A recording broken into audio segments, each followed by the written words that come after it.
Hi, my name is Fady, and this is Heartbeat Production Studio. It's great to meet all of you guys. Welcome to the studio.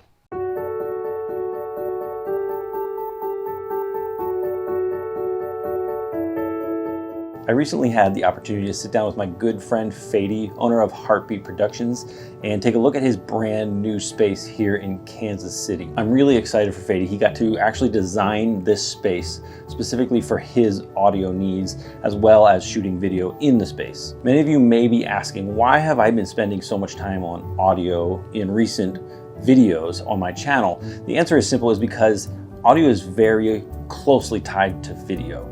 You need to have quality audio for your videos if you want to succeed as a videographer, as a YouTuber. It really takes it to the next level. So I sat down with Fady and asked him a few questions here on camera about the direct correlation of video with audio. Here's what he shared with me. Thank you so much, Fady, for taking the time. Let's take a look at his studio.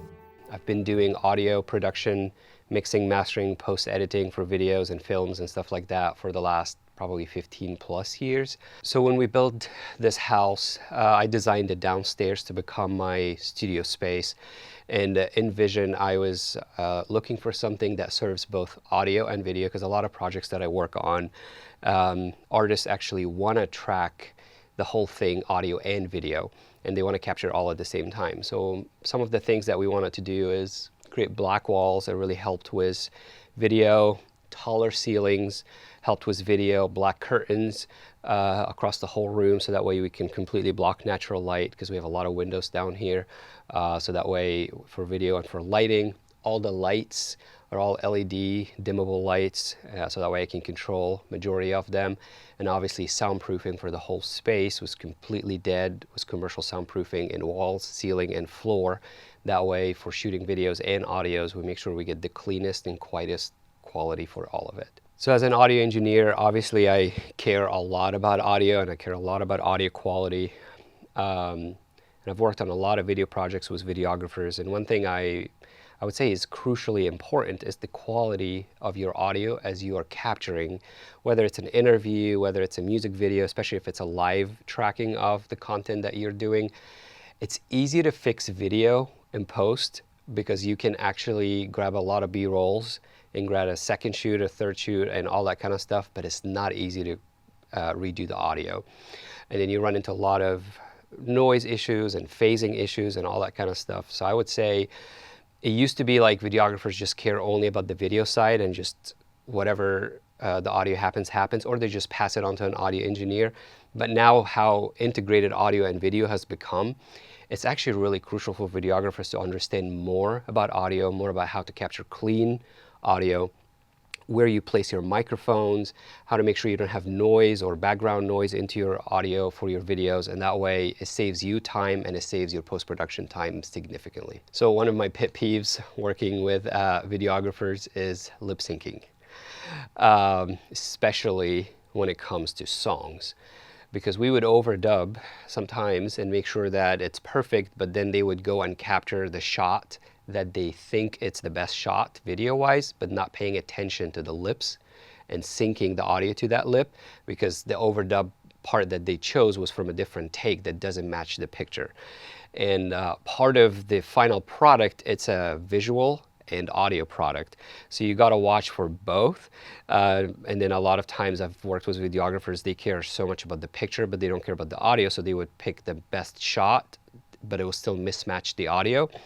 And I would say finding that middle ground where it's your best shot, but it has to match audio. Lip syncing has to be perfect. Otherwise, it looks so fake. It is one of my biggest pet peeves. There's obviously so many different workflows working between audio engineers and videographers, and back and forth. I used to work actually at a video production company, and I did all the audio post-production for them. One of the greatest tool that I highly recommend is OMF.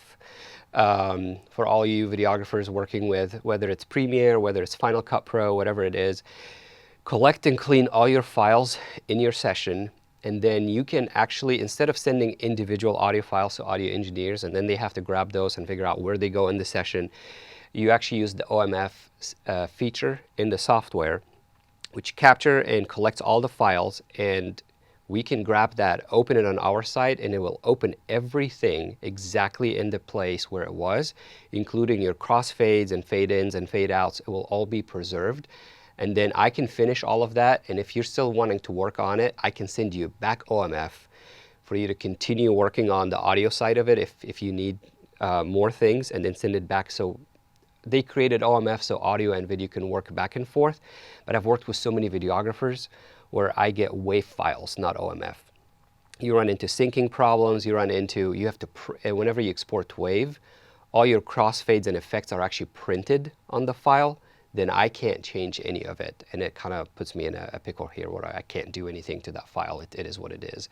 So highly recommend invest time into learning how to use OMF. That will be the greatest tool for communicating between an audio engineer and a videographer. So when I created this place in mind, now the place is fully equipped to record complete video sessions, whether it's an interview video, podcast, video logs, all that kind of stuff.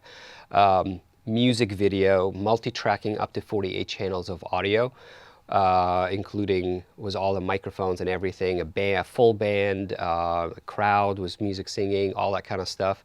In this space created was the one big live room, and then the control room over there, and that's for mixing, mastering, post-editing, for whether it's a documentary, whether it's a movie, a film, a short film, all that kind of stuff.